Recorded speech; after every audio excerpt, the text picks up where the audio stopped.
তো বেশি পরিমাণের হচ্ছে টপিং ছিল। তো তারপরে হচ্ছে লাস্টে আমি প্লেটে তুলতে পারিনি, একদম হচ্ছে ডিমগুলো ভেঙে গিয়েছিল। তারপর আমি এর পাশাপাশি মাংস বসিয়ে দিয়েছি। ফ্রাইড একটু মানে পোলাও বা সামথিং এরকম খাবার তো লাগবে, এই জন্য আমি মাংসটাও বসিয়ে দিয়েছিলাম সকাল সকাল, কারণ আমি মাংসটা একটু সময় নিয়ে রান্না করি। আর এখন দেখেন আমার ডিমের অবস্থা, ভেঙে চুরে একাকার। যাই হোক, যেমনই হোক, খেতে খুবই ভালো হয়েছিল। আর আমি এখন আমার হচ্ছে নাস্তাটা সেরে নিব। মাঝখানে অনেক দিন গ্যাপ পড়ে যাওয়ার ফলে যেটা হয়েছে, আমি একটা নিউ অনলাইন কোচিংয়ে জয়েন করেছি, যেগুলো হচ্ছে মাঝখানে কিছুদিন আমি পড়তে পারিনি, বেড়াতে গিয়েছিলাম এর জন্য। তো এত পরিমাণের ক্লাস জমে গেছে, তারপর ডেইলি এক্সাম জমে গেছে। তো এগুলো আসলে আমি কবে কমপ্লিট করব, আর এই সবের কারণে হচ্ছে আমি কোনো প্রকার ভিডিও বানাতে পারছি না। আর কি বলবো, আমি এগুলো কিভাবে এখন কমপ্লিট করব, আমার মাথায় শুধু সেটাই। তারপরে তো আবার হচ্ছে সার্কুলার চলে আসতেছে, তারপরে এগুলো কবে কমপ্লিট করব, কবে হচ্ছে আবার রিভিশন দিব, যার কারণে হচ্ছে কোনো প্রকার ভিডিও রিলেটেড কিছু দিতে পারছি না।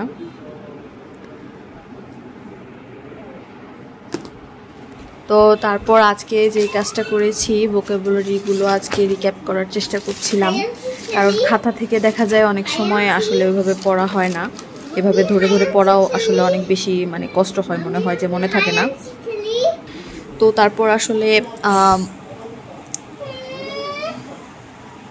যার কারণে আজকে থেকে স্টিকি নোট দিয়ে এভাবে লাগিয়ে রেখেছি। তো আমার কাছে এটা অনেক কার্যকর একটা বিষয় মনে হয়েছে, এগুলো আসলেই কিন্তু কার্যকর।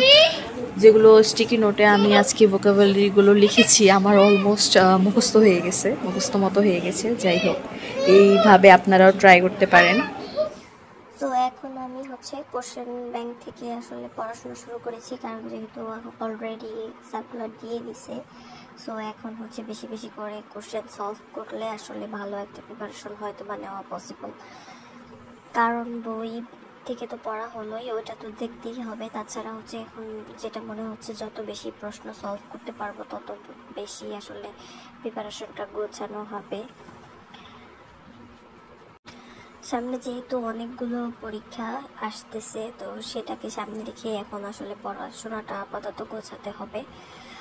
তো যেহেতু মাঝখানেও আমি একটা বোকার মতো একটা বড়সড় গ্যাপ দিয়ে ফেলছি, আর মনে হচ্ছে যেন অনেকটা হচ্ছে পিছিয়ে গেলাম এখানে। আর এখন যতটুকু সময় আসলে হাতে আছে, এই সময়টা কিন্তু অনেকটাই অনিশ্চিত, কারণ আপনি এখানে কতদিন সময় পাবেন এটা কিন্তু আসলে কেউ জানে না। কারণ এখন আসলে যেরকমভাবে ওরা হচ্ছে সার্কুলারের পরপরই বেশি একটা সময় দেয় না, খুব তাড়াতাড়ি হচ্ছে পরীক্ষাগুলো নিয়ে ফেলে। সো 2 মাস কি আদেও কি পাওয়া যাবে কিনা, এটাও একটা হচ্ছে সন্দেহজনক বিষয়। আর এখন আসলে এমন একটা সিজন, এই যে আমার বারবার হচ্ছে আমার এই সিজনটাতে খুবই হচ্ছে অ্যালার্জির প্রবলেম হয়, মানে আমার হচ্ছে কোল্ড অ্যালার্জির প্রবলেম আছে। তো বারবার আমি এখানে হাঁচিয়ে দিচ্ছিলাম, আর আমার পুরো রুমে হচ্ছে টিস্যু দিয়ে ভরে গেছিলো, এরকম একটা অবস্থা।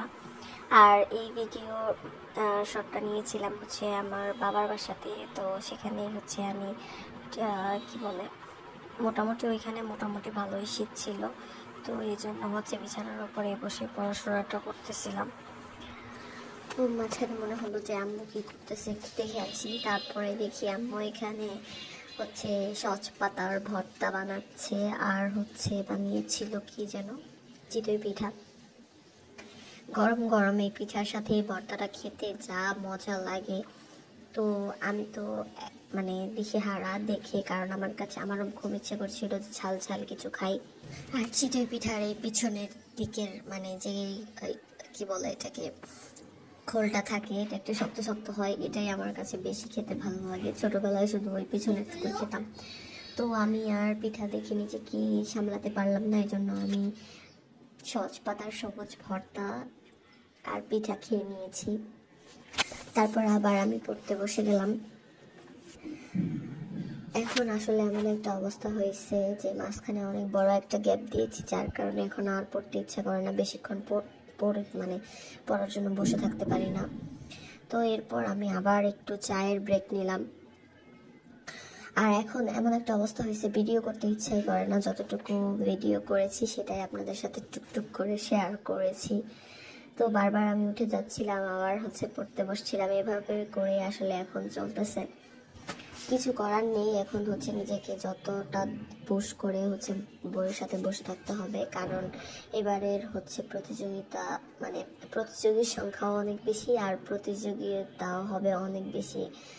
সো সব কিছু মাথায় রেখে কিন্তু এখন নিজেকে বইয়ের কাছে বসিয়ে রাখতে হয়। So that was it for today. ভিডিওটা যদি ভালো লাগে তাহলে অবশ্যই লাইক করে দেবেন, আর আপনাদের কিছু জানার থাকলে অবশ্যই কমেন্ট করতে পারেন। Thanks for watching and Assalamu alaikum everyone.